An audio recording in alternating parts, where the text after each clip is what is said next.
Alors bonsoir à tous et bienvenue dans cette nouvelle vidéo pour la suite des épouvantails de minuit. Je vais voir si je vais pouvoir lire tout en une seule fois parce qu'il est déjà assez tard. C'est pas que je suis un peu fatigué, mais quand je lis à haute voix, comme pendant longtemps, oui je ressens la fatigue. Comme quoi ça marche, en tout cas sur moi.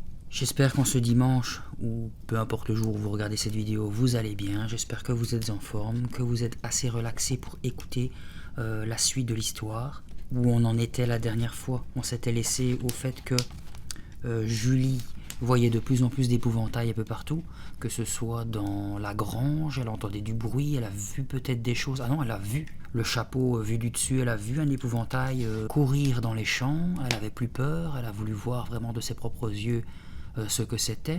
Elle pensait que c'était Stanley, le fils d'Henri, qui était responsable de cette mascarade. Et dernièrement, Julie était dans sa chambre et elle entendait du bruit. Et apparemment, c'était son grand-père Georges, qui, comme par hasard, lui aussi avait de la paille à la place des mains. Donc décidément, on s'était laissé la dernière fois sur grand-mère. Je sais plus comment elle s'appelle. On verra. C'est pas Suzanne ? Non. Bon, en tout cas, la grand-mère, la dernière fois, on s'était laissé sur elle, sans mauvais jeu de mots, avec de la paille à la place des mains. Et c'était au tour de grand-père Georges, la dernière fois aussi, qui avait la même chose. Donc, je vais de ce pas lire la suite sur Julie qui criait après son grand-père que, non, qu'il fallait pas qu'il s'approche. Je vous souhaite une bonne lecture. Grand-père, pitié, non, hurlai-je. Il retroussa les lèvres en grognant, comme un chien qui s'apprête à mordre. Il était repoussant. Ses yeux étaient froids, sans vie, et ses mains de paille s'avançaient vers mon cou. Je me levai d'un bond lorsque je sentis la paille m'effleurer le visage. Je reculai, la tête entre les mains. « Grand-père » suppliai-je, « qu'est-ce que tu as ? Qu'est-ce qui t'est arrivé ?» Mon cœur cognait dans ma poitrine, je claquais des dents. En voyant que je lui échappais, mon grand-père me lança un regard sauvage. Un nouveau cri, encore plus fort, sortit de ma gorge. Épouvanté, je me précipitai vers la porte. Il me suivit. En regardant le sol dans sa direction, je vis ses pieds. Ils étaient de paille, eux aussi. « Grand-père Georges, qu'est-ce qui t'est arrivé ?» Ma voix était tellement déformée par la terreur que je ne la reconnaissais plus. Mon grand-père leva un bras avec fureur. Je sentis la paille m'écorcher le dos. J'agrippais la poignée, la tournai, tirai la porte. Mes hurlements redoublèrent. Devant moi se trouvait grand-mère Myriam. « Grand-mère, au secours, je t'en supplie, il veut me tuer !» Son visage n'avait aucune expression. Elle me regardait comme une statue de marbre. Un rayon de lune éclaira sa tête. Je vis que ses lunettes étaient simplement peintes sur ses yeux. Que tout, ses yeux, son nez, sa bouche, tout était peint. « Tu n'es pas ma grand-mère !» Soudain, tout devint noir. Mon grand-père s'était jeté sur moi. Je me réveillai en suffoquant dans le noir. Je mis un moment avant de me rendre compte que j'avais la tête sous l'oreiller. Je le jetai à l'autre bout du lit. Ma chemise de nuit était trempée de sueur.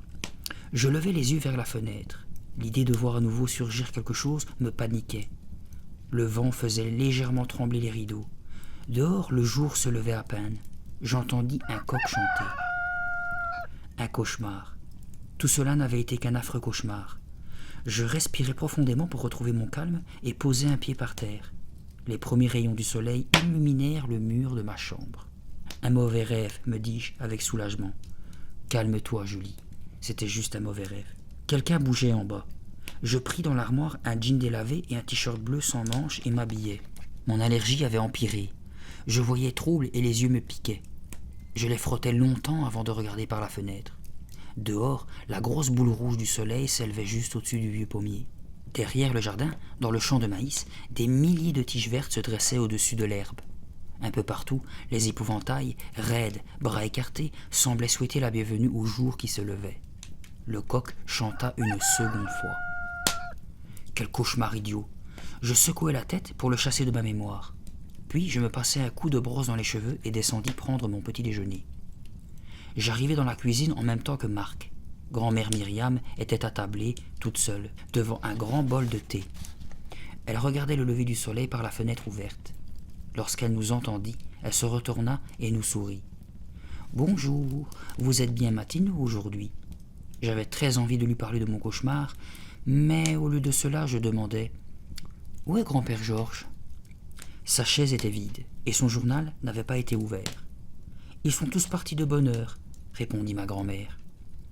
Elle se leva, se dirigea vers le garde-manger et nous apporta la même boîte de cornflakes que la veille. Elle nous fit signe de nous asseoir. « Belle journée, hein » dit-elle joyeusement. « Toujours pas de crêpes » murmura Marc. Le visage de grand-mère Myriam s'assombrit. « J'ai oublié la recette » bredouilla-t-elle. Elle posa 2 bols sur la table et sortit une bouteille de lait du réfrigérateur.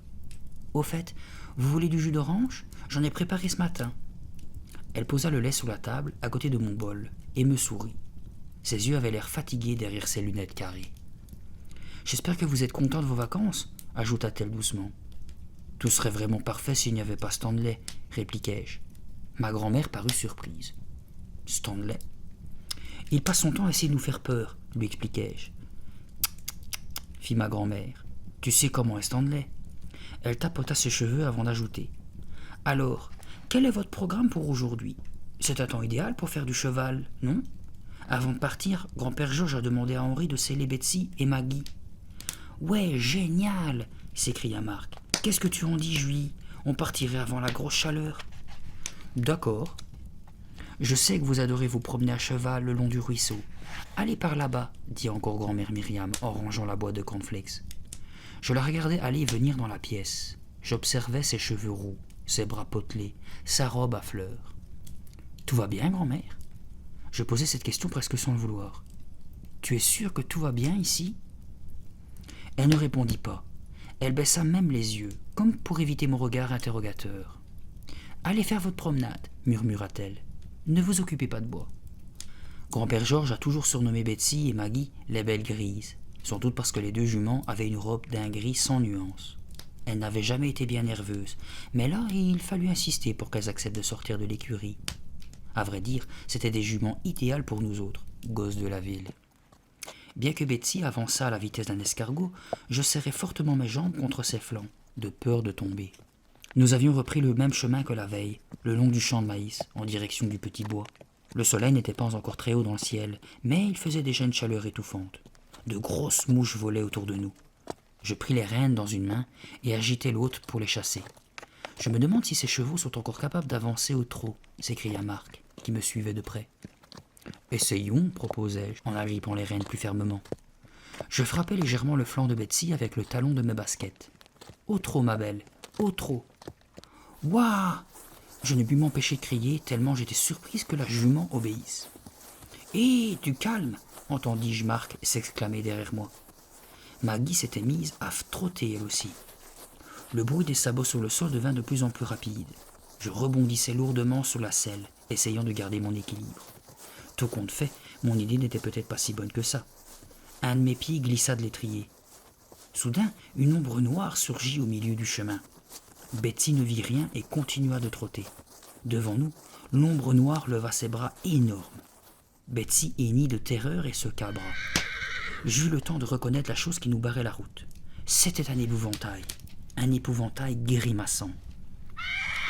Betsy se cabra plusieurs fois en poussant des hennissements stridents. Mon pied ne retrouvait pas l'étrier. Je m'agrippais désespérément aux rênes, mais je finis par lâcher prise.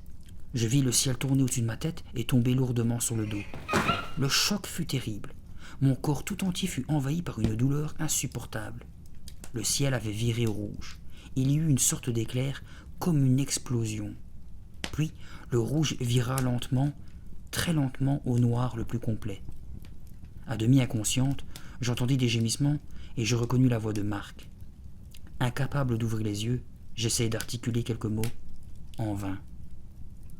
« Oh !» Un autre gémissement tout près de moi. « Marc !» balbutiai-je péniblement. Mon dos était raide, mes épaules me faisaient incroyablement mal et ma tête était prête à exploser. « Mon poignet, je crois qu'il est cassé, » dit Marc d'une voix tremblante. « Toi aussi tu es tombé ?» lui demandai-je. « Bah oui, qu'est-ce que tu crois ? Aïe !» Il semblait sous le choc. Je parvins enfin à ouvrir les yeux. Tout était flou. Je crus reconnaître le bleu du ciel. Je me concentrai pour corriger ma vue. Une main se dressait au-dessus de mon visage. Une main jaillissait d'un manteau noir en loques, la main de l'épouvantail. J'étais incapable de bouger. J'avais trop mal. La main descendit lentement sur moi. La main agrippa mon épaule. Incapable de réagir, je sentais le contact rugueux remonter vers ma gorge. Tout redevint net. Je reconnus enfin la tête qui se penchait sur moi. « Henri !» m'écriai-je. Agenouillé à mes côtés, les oreilles écarlates, Henri paraissait mort d'inquiétude. Il plaça délicatement ses mains sous mes épaules et me souleva. « Henri, c'est toi ?» Jamais de ma vie je n'avais été aussi soulagé. Je m'assis en grognant. « Je crois que tout va bien, mais j'ai mal partout. »« Tu as fait une mauvaise chute, » dit doucement Henri. « J'étais dans le champ et je l'ai vu. J'ai vu l'épouvantail qui... » Il s'interrompit et leva des yeux effrayés. Derrière moi, à quelques mètres, l'épouvantail gisait sur le chemin boueux, face contre terre. « Je l'ai vu bondir, » octa Henri en tremblant de tous ses membres. « Mon poignet... » gémit Marc. Je me retournai. Mon frère était assis dans l'herbe, au bord du chemin, et se tenait le bras. Henri s'approcha de lui. « Regardez, je crois que ça commence à enfler, » dit-il en reniflant. « Ouh là là, ça m'a l'air grave, » commenta Henri en secouant la tête. « C'est peut-être juste une foulure, » suggérai-je pour rassurer Marc. « Peut-être, » approuva Henri. « On ferait mieux de retourner à la ferme et de mettre de la glace dessus. Tu te sens capable de remonter sur Maggie, Marc ? Je monterai derrière toi. »« Et où est mon cheval ?» m'exclamai-je en regardant autour de moi. « Betsy est retournée au triple galop vers l'écurie. Je ne l'ai jamais vu courir aussi vite, » répondit Henri. Il jeta à nouveau un regard sur l'épouvantail et frissonna. Je fis quelques pas en me frictionnant les bras et le dos. « Je crois que tout est en ordre, » dis-je à Henri. « Ça ira, tu peux prendre Marc avec toi. Je rentrerai à pied. » Henri aida Marc à se relever, un peu brusquement. Je compris qu'il voulait quitter cet endroit le plus vite possible. Sans doute à cause de l'épouvantail. Je l'ai suivi du regard alors qu'il regagnait la ferme. Henri, assis derrière Marc, tenait les rênes et faisait avancer Maggie le plus doucement possible. Je me massai encore un peu le cou pour calmer la douleur. J'avais mal à la tête. Mais à part ça, je me sentais mieux. « J'ai vraiment eu de la chance, » me dis-je tout haut. Mes yeux se posèrent sous l'épouvantail couché en travers du chemin. Je me dirigeai vers lui. Je lui donnai un coup de pied. La paille crissa sous le manteau. Je lui en donnai un autre, plus fort, dans la tête. Qu'est-ce que j'espérais ? Que l'épouvantail se mette à gémir ? Qu'il se relève et parte en courant ? Avec un cri de rage, je le frappai une troisième fois, de toutes mes forces. Je cognai et cognai encore. J'étais folle de colère. La tête en toile du pantin se détacha et roula sur le chemin. La grimace de son visage n'avait pas bougé. « Ce n'est qu'un vulgaire épouvantail que Stanley a jeté en travers du chemin, » me dis-je en lui donnant un dernier coup de pied qui fit voler toute la paille hors de sa poitrine. « Il aurait pu nous tuer, cet imbécile. Nous avons eu de la chance de nous en sortir comme ça. » Stanley, ça ne pouvait être que lui. Mais pourquoi ? Pourquoi avait-il fait ça ? Cette fois-ci, c'était plus qu'une simple plaisanterie. Stanley savait que ça aurait pu très mal tourner. Ni Henri ni Stanley ne déjeunèrent avec nous. Grand-père Georges nous expliqua qu'ils étaient partis en ville faire des courses. Le poignet de Marc était simplement foulé. Grand-mère Myriam, avec une compresse de glace, l'avait fait rapidement désenfler. Cela n'empêcha pas Marc de gémir et de se plaindre pendant tout le repas. Il en faisait vraiment un peu trop. « Je ne pourrais rien faire d'autre pendant une semaine que rester couché sur le canapé et regarder la télévision. C'est sûr, » dit-il avec un air de chien battu. En réalité, cela lui convenait parfaitement, je le savais. Grand-mère Myriam nous servit des sandwichs au jambon et de la salade de choux crus. Tout comme mon frère, je me jetais dessus. Ces émotions nous avaient creusé l'estomac. Pendant que je mangeais, je décidai de tout raconter à grand-père Georges. J'en avais assez de me taire. Je lui racontai comment Stanley faisait bouger les épouvantails la nuit, comment il essayait de nous faire peur, à Marc et à moi, en nous faisant croire que les épouvantails étaient vivants. Un éclair de panique traversa les yeux de mon grand-père.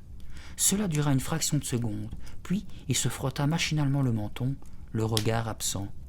« Stanley a ses petits défauts, il aime plaisanter, » finit-il par dire en souriant. « Vous le connaissez. »« Ce ne sont pas des plaisanteries, » insistai-je. « Il essaye vraiment de nous faire peur, tu comprends ?» Marc se joignit à moi. « Tu sais, ce matin, il aurait pu nous tuer ?» ?»« Stanley est un bon garçon, » l'interrompit grand-mère Myriam. Elle souriait, elle aussi. Son regard croisa celui de grand-père Georges. « Stanley n'a aucune envie de vous tuer, voyons, » ajouta mon grand-père. « Il aime bien rigoler, c'est tout. » Sa voix était étrangement calme. comme celle de grand-mère d'ailleurs. Tout cela ne semblait absolument pas les alarmer. « Ah ça, pour rigoler, on a rigolé, dis-je avec mauvaise humeur. On était mort de rire, renchérit Marc sur le même ton. Non mais, vous avez vu mon poignet ? Nos grands-parents se contentèrent de répondre par un sourire. Leurs visages étaient aussi figés que ceux des épouvantails. Après le déjeuner, Marc s'allongea sur le canapé. Il avait effectivement l'intention de passer le reste de la journée devant la télévision. Il faut dire qu'il avait une excuse en or. J'entendis la camionnette d'Henri entrer dans la cour. Je décidai d'aller voir Stanley et lui dire que j'en avais vraiment marre de ces blagues débiles. Lorsque je sortis, Henri et son fils n'étaient déjà plus dans la cour. Je traversai le jardin en direction de leur maison. Je frappai à la porte en respirant profondément. Je rejetai mes cheveux en arrière et attendis. Pas de réponse. J'essayais de réfléchir à ce que j'allais dire à Stanley, mais j'étais trop agité pour penser à quoi que ce soit. Mon cœur se mit à battre plus fort. Ma respiration devint plus rapide. Je frappai à nouveau, plus fort. Personne ne répondit. Je me dirigeai vers le champ de maïs. Aucune trace de Stanley. J'allais voir du côté de la grange. La porte était grande ouverte. Devant, 2 énormes corneilles semblaient monter la garde. Elles s'envolèrent lourdement à mon approche. « Hé, Stanley !» criai-je en entrant dans le bâtiment. Pas le moindre signe de vie. Comme il y faisait noir, j'attendis que mes yeux s'adaptent à l'obscurité. Me souvenant de ce qui m'était arrivé la veille au même endroit, j'avançai en hésitant. « Stanley, tu es là ?» Mes yeux essayaient de distinguer quelque chose. Dans un coin, je vis une vieille moissonneuse. Plus loin, posée contre le mur, une brouette. Je ne les avais jamais remarqués jusque-là. « Je parie qu'il n'est pas là, » dis-je tout haut. En passant devant la brouette, je remarquai autre chose de nouveau. Une pile de vieux habits et un tas de sacs en toile vide. Je ramassai un. Quelqu'un y avait peint un visage grimaçant.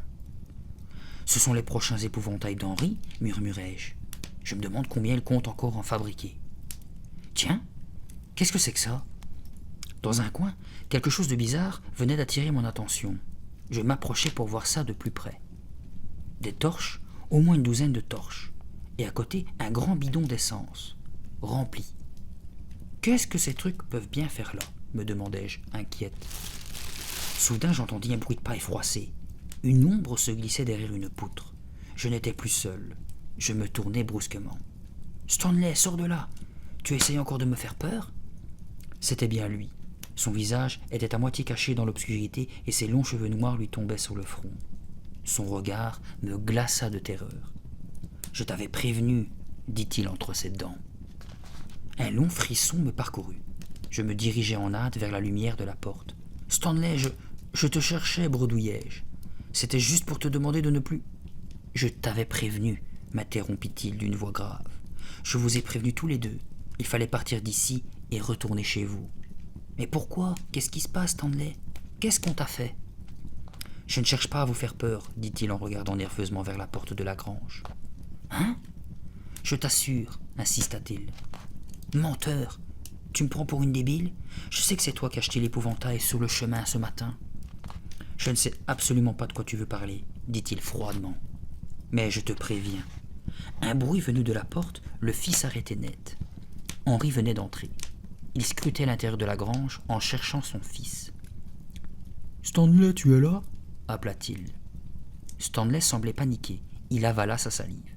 « Je dois y aller, » murmura-t-il avec angoisse, et il tourna les talons. « Je suis là, papa, » dit-il tout haut. « Le tracteur est prêt ?»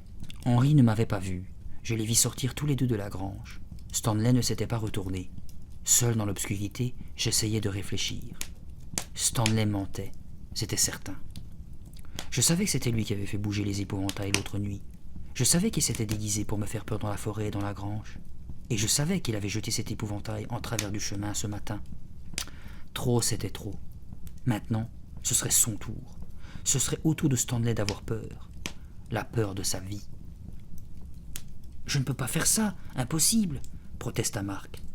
Je cherchais à le convaincre. « Mais si, tu peux, tu verras, ça sera génial. Mais mon poignet me fait encore mal, il faut que je fasse attention. »« Aucun problème, de toute façon tu n'as pas besoin de ton poignet pour ça. » Il allait protester davantage, mais tout à coup, un grand sourire éclaira son visage. Ses yeux brillèrent malicieusement et il déclara Bien sûr que c'est une idée géniale, puisque c'est moi qui l'ai eue en premier. Nous étions devant la porte de la grange, et j'y avais entraîné Marc dès que grand-père et grand-mère s'étaient couchés. La pleine lune nous éclairait de sa lumière blanche. On entendait une chouette ululer à proximité. C'était une belle nuit d'été. L'herbe était couverte d'une rosée étincelante. Une brise légère faisait frémir les arbres. On y voyait presque comme en plein jour. « Attends-moi là » lui ordonnai-je. Je me précipitai dans la grange pour y chercher ce qu'il nous fallait. La nuit, elle était encore plus sinistre. J'entendais de légers battements d'ailes. Des chauves-souris. L'une d'elles frôla ma tête. Elle poussa un petit cri qui résonna dans l'espace vide. Je ramassai un des vieux manteaux qui traînaient par terre. Puis je saisis un des sacs en toile et sortis en vitesse retrouver Marc. Je lui rappelai les détails de mon plan pour nous venger de Stanley. En fait, c'était très simple. Il s'agissait de déguiser Marc en épouvantail et de le placer au milieu du champ. Ensuite, je devais aller frapper chez Stanley pour lui dire que j'avais vu quelque chose de terrible. Je lui demanderais de me suivre dans le champ et là, il tomberait sur Marc qui se mettrait à gesticuler comme un beau diable. Stanley allait en faire une tête, je m'en réjouissais d'avance. Bref, c'était un plan simple, mais sûrement efficace, pour que Stanley arrête de nous terroriser. Je recouvris la tête de Marc avec le sac. Des yeux noirs et menaçants me fixèrent. Je ramassai de la paille et me mis à en bourrer le sac. « Hé, arrête, ça pique !» s'écria Marc. « Tant pis, répliquai-je. Il faut que tu aies l'air d'un vrai épouvantail, sinon Stanley ne tombera pas dans le panneau. Et arrête de bouger, tu veux ?» Une fois le rembourrage terminé, j'aidai mon frère à enfiler le grand manteau noir. « Je ne peux pas, » se lamenta Marc. « Ça pique trop, et puis j'arrive plus à respirer. »« Si tu ne pouvais plus respirer, tu ne serais pas en train de te plaindre, » dis-je fermement.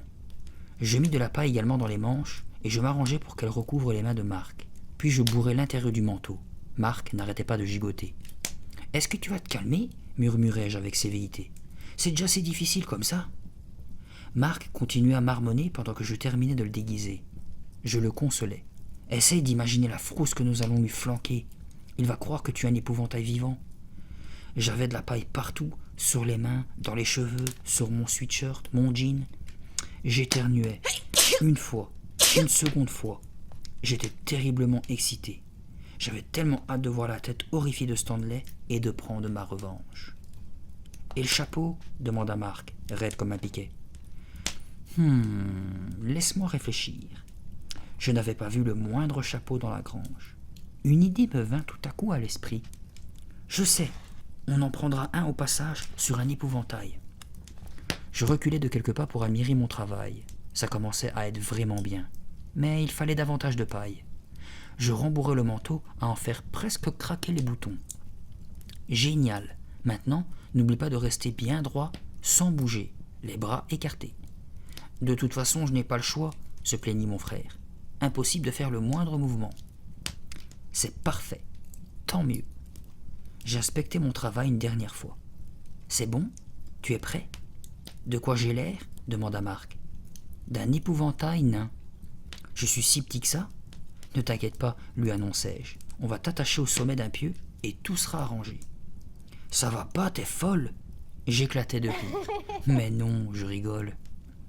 Je le poussai en direction du champ de maïs. Marc était plus raide qu'un bout de bois. « Tu crois que ça va marcher ?» demanda-t-il encore d'une voix sourde. « Tu crois que Stanley aura vraiment peur ?» Je hochai la tête en souriant. « Ne t'en fais pas, il va avoir la trouille de sa vie. » Je ne savais pas encore qu'il ne devait pas être le seul. Je menai Marc en direction du champ. La lune nous éclairait de sa lumière blanche. Une brise légère faisait frémir les longues tiges de maïs. Marc ressemblait tellement à un épouvantail qu'il me faisait un peu peur. Des touffes de paille sortaient du col et des manches de son manteau qui pendaient jusqu'à ses chevilles. Je réussis à trouver un petit passage entre les tiges et m'y faufilai, en poussant mon frère devant moi. Les épis, agités par le vent, se penchaient au-dessus de nos têtes comme s'ils voulaient nous assommer. Tout à coup, il y eut une sorte de craquement bizarre. Je retins ma respiration. Des pas ? Un frisson me parcourut, je stoppai net. Le vent faisait ployer les tiges de plus en plus bas. Les épis mûrs se balançaient lourdement, se heurtant les uns les autres dans une sorte de gémissement. Le maïs s'agitait tellement tout autour que j'en avais le vertige. À nouveau, le même bruit se fit entendre. C'était un craquement très léger et très proche. « Hé, lâche-moi » murmura Marc. Je me rendis compte que j'avais agrippé son bras et que je le serrais de plus en plus fort. Je le lâchai et tendis l'oreille. « Tu entends » murmurai-je à Marc. « Ce bruit !» Les tiges continuaient à se balancer dans le vent. Soudain, l'une d'entre elles s'écarta juste à côté de nous. J'étais morte de peur. Mon cœur cognait dans ma poitrine. Je baissai les yeux en direction du sol. Oh ! Je vis un énorme rat des champs se faufiler entre les tiges et disparaître en un éclair, surpris par notre présence. Un rat, Marc. C'était juste un gros rat. Je poussai un soupir de soulagement. C'était ridicule de s'effrayer comme ça. Marc commençait à s'impatienter. Bon alors, on continue ? On voit bien que tu n'es pas à ma place. Il voulut lever une main pour se gratter le visage. Je l'en empêchai. Non, tu vas faire sortir toute la paille. Mais il y a des milliers de fourmis qui se baladent sur ma tête, gémit-il. J'en peux plus, moi. Et en plus, je ne vois rien. Les trous pour les yeux sont trop petits. Tais-toi et avance. Tu m'énerves à la fin. Tu veux faire peur à Stanley, oui ou non ? Marc ne répondit rien et se laissa mener plus profondément dans le champ. Soudain, une ombre énorme se dressa devant nous. Je sursautai de terreur. C'était un épouvantail, bien sûr. « Alors, comment ça va ?» lançai-je pour me calmer. Je pris sa main de paille et la secouai vigoureusement. « Tu permets que j'emprunte ton chapeau ?» dis-je en essayant de l'attraper. Le chapeau tomba par terre. Je le ramassai, puis l'enfonçai sur la tête de Marc. « Hé, doucement !» protesta mon frère. « Mais il faut que ça tienne. »« Je vais devenir fou, Julie. Ça me gratte partout. Tu ne veux pas me frotter le dos ? Juste un peu, s'il te plaît.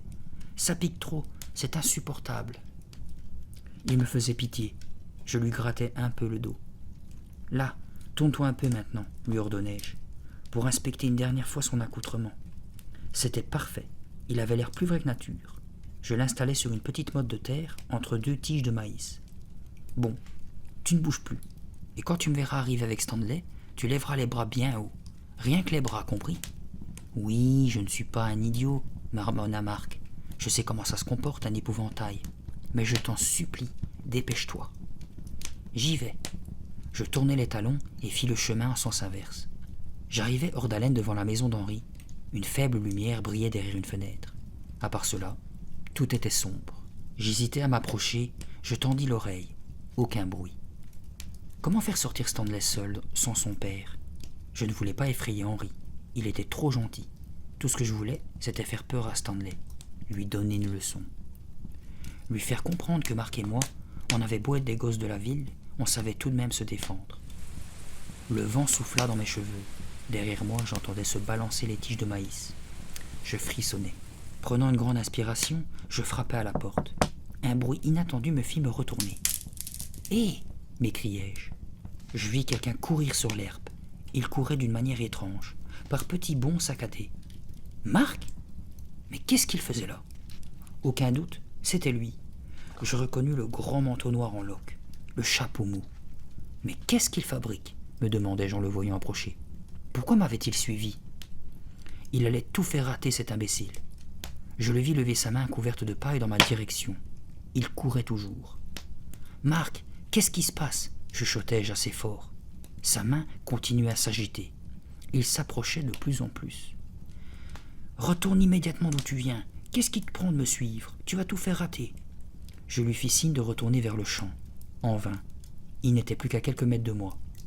De gros paquets de paille s'échappaient de son costume. « S'il te plaît, fais demi-tour.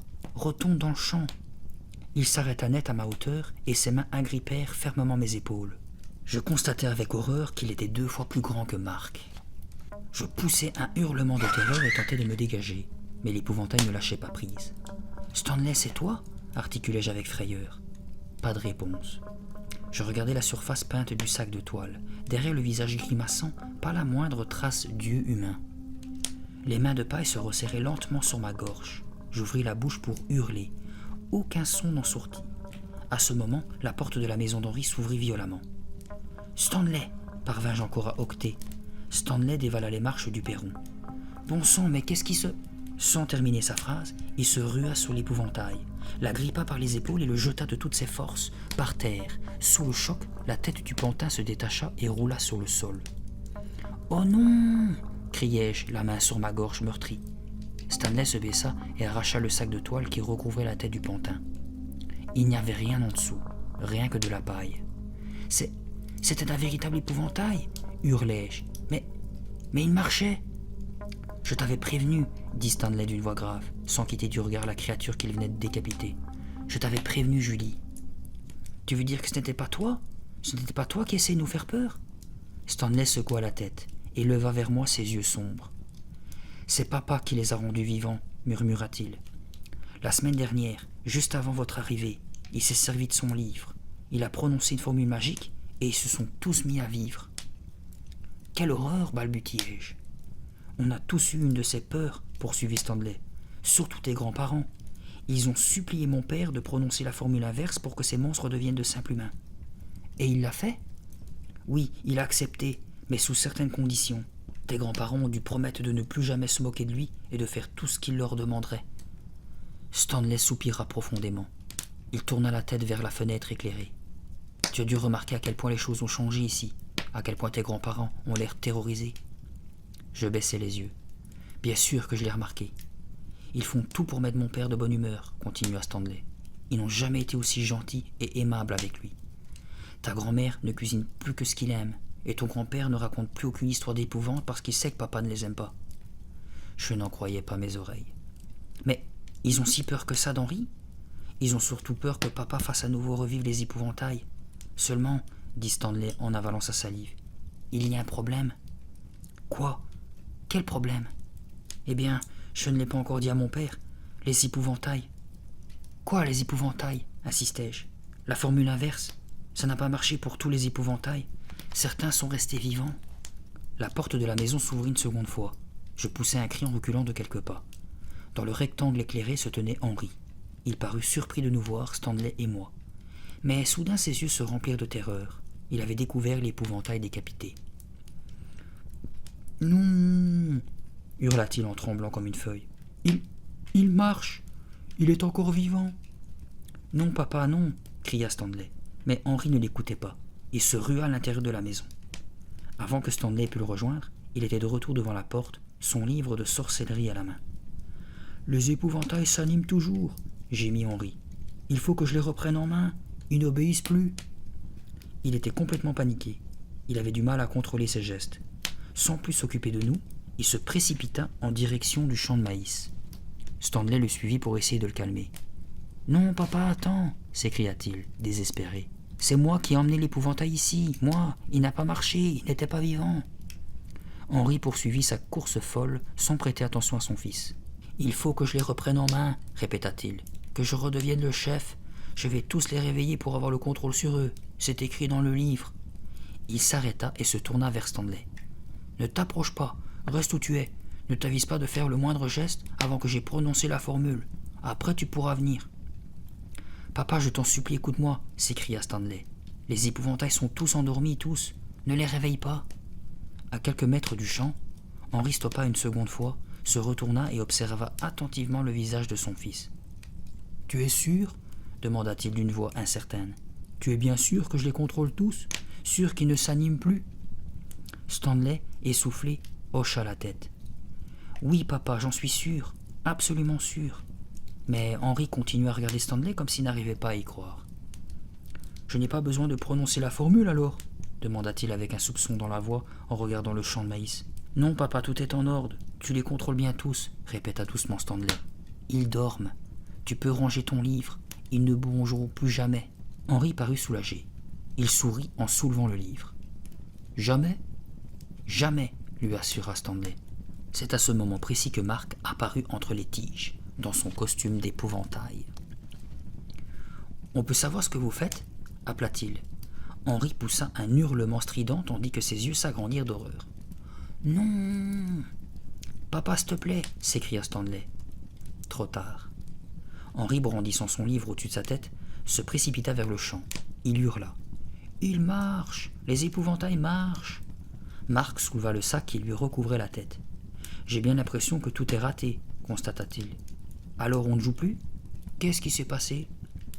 Je n'eus pas le temps de lui répondre. Stanley s'était tourné vers moi, une profonde angoisse se lisait sur son visage. « Il faut absolument l'arrêter !» Il se rua à la poursuite de son père, qui avait déjà disparu dans le maïs. Mon allergie empirait. Je n'arrêtais pas de me frotter les yeux pour essayer d'y voir plus clair. Toutes les choses autour de moi étaient plongées dans un brouillard gris et noir. Ah! En reculant, je heurtai un gros caillou et je m'étalai de tout mon long. Marc, juste derrière, manqua de trébucher sur moi. Il se pencha et m'aida à me relever. Le dos et les épaules me faisaient très mal. « Par où sont-ils partis ?» demandai-je, le souffle à moitié coupé. « Par là-bas, je crois, » balbutia-t-il. « Tu peux me dire ce qui se passe ici ? Raconte-moi. »« Plus tard, il faut d'abord arrêter Henri, coûte que coûte. » La voix d'Henri s'éleva au-dessus du champ. Il ne devait pas être très loin. Il vociférait des paroles étranges qui nous donnèrent le frisson à Marc et à moi. « C'est une formule magique de son bouquin ou quoi ?» demanda mon frère. Sans lui répondre, je me précipitai vers l'endroit d'où provenait la voix. C'était facile. Henri hurlait si fort qu'on devait l'entendre à des kilomètres à la ronde. Et Stanley, que faisait-il? Pourquoi n'avait-il pas réussi à calmer son père? Je me faufilai parmi les tiges de maïs, les yeux complètement enflés, incapable de voir quoi que ce soit. Dans une partie défrichée du champ, je tombais sur Henri et Stanley. Devant eux se dressaient deux épouvantails montés sur leurs pieux. Henri avait les yeux rivés sur son livre. Il prononçait ses formules magiques en suivant le texte du doigt. Stanley, quant à lui, était comme cloué au sol. Il semblait paralysé par la terreur. Les épouvantails se tenaient parfaitement immobiles, le regard sans vie sous leur chapeau noir. Marc me rejoignit au moment même où Henri s'arrêtait de réciter et refermait le livre avec un bruit sec. « Voilà, » annonça-t-il triomphalement. « Dans quelques instants, ils vont redevenir vivants. » Tout à coup, Stanley se mit à bouger, comme s'il s'éveillait d'un profond sommeil. Il secoua plusieurs fois la tête et se frotta les yeux. Nous avions le regard fixé sur les épouvantails. Ils ne donnaient pas le moindre signe de vie. De gros nuages cachaient par moments la lune, créant un jeu d'ombre et de lumière sur le champ. J'essayais de distinguer quelque chose. Un lourd silence régnait autour de nous. Le seul bruit qu'on entendait était celui de la respiration haletante d'Henri. De temps en temps, il avalait sa salive, dans l'attente angoissée de voir les épouvantails se mettre à remuer. Je ne sais pas combien de temps nous sommes restés à observer les épouvantails, la peur au ventre. Toujours est-il que rien ne se produisit. « Ça n'a pas marché ?» finit par marmonner Henri. « J'ai dû me tromper quelque part. Je n'ai pas bien prononcé la formule. » Un large sourire apparut sur le visage de Stanley. Il se tourna vers moi. « Ça n'a pas marché !» s'exclama-t-il joyeusement. C'est alors que j'entendis le bruit caractéristique de la paille froissée. Lentement, très lentement, les épaules des épouvantails commencèrent à bouger. Je vis leurs yeux s'illuminer et leurs têtes se pencher en avant. La paille crissa lorsqu'ils se dégagèrent de leurs pieux pour se laisser glisser lentement sur le sol. « Vite, courez prévenir vos grands-parents !» s'écria Stanley. « Dites-leur ce que papa a fait !» Pétrifiés d'horreur, Marc et moi étions incapables de faire le moindre mouvement. Nos yeux fixaient les épouvantails qui étiraient les bras et remuaient la tête comme s'ils sortaient d'un long sommeil. « Julie, regarde !» balbutia Marc. Il pointa un doigt en direction du champ. C'était une vision d'horreur. Un peu partout autour de nous, les épouvantails commençaient à s'étirer, à gesticuler, à essayer de se dégager des pieux qui les retenaient prisonniers. Ils étaient plus d'une douzaine à retrouver la vie. « Vite !» cria Stanley une seconde fois. « Allez prévenir vos grands-parents !» Henri, immobile, agrippait son livre des deux mains. Il observait le spectacle avec fascination, hochant la tête, savourant son triomphe. Stanley me poussa rudement, le visage crispé. « Mais qu'est-ce que tu attends ? Cours, dépêche-toi !» Les épouvantails remuaient la tête d'arrière en avant, écartaient les bras, couvrant le silence de la nuit d'un bruit de paille froissée. Je dus me forcer à détourner les yeux. Prenant Marc par la main, je me mis à courir de toutes mes forces, à travers les tiges de maïs, tête baissée, sans un mot. Le pré, la maison d'Henri, la grange, sombre et mystérieuse. Enfin la ferme se dressa devant nous. Elle était plongée dans le noir. Seule une petite lueur éclairait le porche. « Regarde !» s'écria Marc. Nos grands-parents avaient dû entendre nos cris. Ils nous attendaient devant la porte. « Les épouvantails !» hurlait Jordalen. « Ils bougent !» renchérit Marc. « Henri, il les a... » Les yeux de grand-père Georges se remplirent de terreur. « Vous vous êtes moqué de lui ?» demanda-t-il d'une voix tremblante. « Qui s'est moqué de lui ? Il avait promis qu'il ne recommencerait plus si on arrêtait de se moquer de lui. » « C'était un accident, lui expliquai-je. Henri n'a pas compris, je te le jure. »« Nous qui avons fait tant d'efforts pour ne pas le contrarier, » soupira grand-mère Myriam. « Tant d'efforts. »« Je ne pensais pas qu'il allait recommencer, » ajouta grand-père. Il avait l'air d'avoir compris à quel point c'était dangereux. Grand-mère Myriam s'adressa à Marc. « Qu'est-ce que c'est que cet accoutrement ?» J'avais complètement oublié que Marc portait toujours son costume d'épouvantail. J'aurais voulu disparaître sous terre, tellement j'avais honte. « Marc, tu t'es déguisé en épouvantail pour faire peur à Henri ?» demanda grand-mère. « Non, s'écria Marc, c'était une blague tout simplement. »« On voulait faire peur à Stanley, expliquai-je. Mais Henri a vu Marc et... » Je stoppais net en voyant de grandes ombres noires surgir du champ de maïs. Sous la lumière de la lune, je reconnus Henri et Stanley. Ils couraient à toute vitesse. Henri serrait son livre contre lui. Son pied glissa sur l'herbe mouillée et il tomba. Derrière lui, à quelques mètres, apparaissaient les épouvantails. Ils avançaient comme des robots, par petits bonds raides et silencieux. Leurs bras de paille étaient tendus en avant, comme pour mieux rattraper les fouillards. Leurs yeux noirs étincelaient de colère. Ils étaient une douzaine, enveloppés dans leurs longs manteaux noirs, d'où s'échappaient des touffes de paille. Ils progressaient, lentement mais sûrement. Grand-mère Myriam, glacée d'horreur, saisit mon bras et le serra de toutes ses forces. N'en pouvant plus, Henri se mit à genoux dans l'herbe. Stanley fit demi-tour et aida son père à se relever. Ils reprirent leur course. Henri boitait. Il était défiguré par la frayeur. Les épouvantails étaient à 2 doigts de se saisir de lui. À 2 doigts. « Aidez-nous, par pitié !» hurla Henri. « Mon Dieu, mais on ne peut rien faire !» entendis-je murmurer. C'était mon grand-père. Il avait prononcé ces mots d'une voix résignée. Serrés les uns contre les autres, nous regardions impuissants l'horrible progression des épouvantails derrière Henri et Stanley.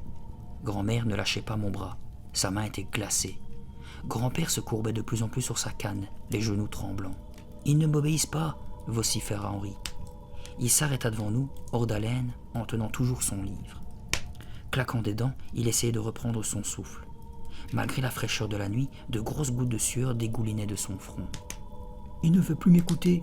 s'écria-t-il. « Et pourtant, ils doivent m'obéir. C'est dans le livre. » Stanley s'arrêta à côté de son père. Il se retourna pour voir les épouvantails qui se rapprochaient. « Qu'est-ce que tu vas faire ?» cria-t-il à son père. « Il faut que tu fasses quelque chose. »« Ils sont vivants !» glapit Henri. « Vivants ! Que dit le livre ?» demanda grand-père Georges. « Vivants ! Tous vivants !» ne cessait de répéter Henri. Il ne se maîtrisait plus. Dans ses yeux se lisait la panique la plus complète. « Henri, écoute-moi !» ordonna mon grand-père. Il prit Henri par les épaules et le secoua vivement. « Regarde-moi, qu'est-ce qui est écrit dans le livre ? Qu'est-ce qu'il faut faire pour avoir le contrôle des épouvantails ?»« Vivants !» bégayait Henri. « Vivants, tous !»« Henri, le livre, qu'est-ce qu'il dit ?» La voix de mon grand-père se faisait de plus en plus menaçante. « Je ne sais pas !» murmura Henri. Les épouvantails étaient à une 20aine de mètres. Ils avaient formé une ligne, les bras tendus en avant, prêts à s'abattre sur nous. Des touffes entières de paille s'échappaient de leurs costumes. On aurait dit qu'ils fondaient. Mais ils continuaient à se rapprocher de nous, toujours plus. Ils regardaient droit devant eux, dans le vide. Leur bouche faisait d'affreuses grimaces. « Stop !» vociféra Henri en brandissant le livre. « Je vous ordonne de vous arrêter !» C'était peine perdue. Par petits bonds silencieux, les épouvantails poursuivaient leur avancée. « Stop !» hurla Henri d'une voix suraiguë. « C'est grâce à moi que vous êtes vivants. Vous m'appartenez. Je vous ordonne de vous arrêter. » Leurs yeux fixaient le vide, droit devant eux. Leurs bras menaçants étaient tendus vers nous. Plus que 15 mètres. Plus que 10. C'était affreux. « Stop ! J'ai dit stop !» s'époumonna Henri. Marc se serra contre moi. Il était paralysé d'effroi. Se moquant éperdument des ordres d'Henri, les épouvantails s'apprêtaient à nous réduire en pièces. Soudain, j'éternuai. J'éternuai en faisant un bruit de tous les diables. C'était si inattendu que Marc poussa un grand cri en reculant d'un bond. Ce qui se produisait alors était incroyable. En face de nous, les épouvantails s'arrêtèrent net. Puis, ils firent un grand bond en arrière, eux aussi. « Hé, mais qu'est-ce qui se passe » m'écriai-je. Les épouvantails semblaient tous avoir les yeux fixés sur mon frère. « Marc, vite, lève la main droite » lui ordonnai-je. Marc me regarda comme si j'étais devenu folle. Mais troublé, il fit ce que je lui demandais. Il leva sa main droite bien haut, et les épouvantails levèrent aussi leur main droite, instantanément. « Marc, il t'imite » bredouilla grand-mère Myriam. Mon frère leva les 2 mains en l'air. Les épouvantails firent exactement la même chose, dans un grand bruit de paille froissée. Marc tourna la tête à droite. Les épouvantails tournèrent leur tête à droite. Ce petit jeu dura un moment. « Ils pensent que tu es un des leurs » murmura grand-père Georges. « Mieux que ça » s'écria Henri. « Ils te prennent pour leur chef. » C'est parfait, s'exclama Marc. Mais comment faire pour qu'ils retournent à leur place et nous fichent la paix pour toujours? Soudain, une idée me traversa l'esprit. Marc, enlève le sac que tu as sur la tête. Hein? Enlève le sac, enlève ta tête de tes épaules, insistai-je, toujours à voix basse. Mais pourquoi? Demanda-t-il en levant les mains, immédiatement imité par les épouvantails. Tout le monde essayait de comprendre ce que je manigançais avec Marc. Si tu arraches ta tête, lui expliquai-je, les épouvantails vont faire la même chose. Seulement eux, ils vont mourir. Marc hésitait. Tu es sûr? C'est risqué, non? Ça vaut la peine d'essayer, intervint grand-père Georges, qui avait saisi mon plan. Mon frère hésita encore quelques secondes, puis il regardait les épouvantails bien en face. Dépêche-toi, cria Stanley. Oui, dépêche-toi, insistai-je. Marc saisit des deux mains le sac de toile qui lui recouvrait la tête. Pourvu que ça marche, murmura-t-il. D'un geste brusque, il l'arracha. Les épouvantails, immobiles comme des statues, regardèrent Marc arracher sa tête. Marc les observait, le sac à la main. Ses cheveux lui collaient au front, il suait à grosses gouttes. Les épouvantails hésitèrent un moment interminable. Je retenais ma respiration, le cœur prêt à exploser. Enfin je poussai un cri de triomphe. Lentement, les épouvantails grippèrent leur tête des deux mains et, soudain, arrêtèrent leur geste. Aucun de nous ne bougea. Pourquoi les épouvantails tardaient-ils à imiter mon frère? Avaient-ils compris le piège qu'ils leur tendaient? Au bout de quelques secondes, ils tendirent à nouveau les bras en avant et s'approchèrent de nous en rang bien serré. « Nous sommes pris !» hurla Henri. « C'est la fin !»« Hé, les mains en l'air, bande d'idiots !» vociféra Marc, complètement paniqué, en agitant les bras au-dessus de la tête. Peine perdue. Les épouvantails n'imitaient plus mon frère. Ils progressaient lentement, silencieusement vers nous. « Ça n'a pas marché, gémit Marc. Ils ne m'obéissent plus. C'est parce que tu n'as plus l'air d'un épouvantail, cria grand-mère Myriam. Tu n'es plus leur chef. Vite, rentrons dans la maison.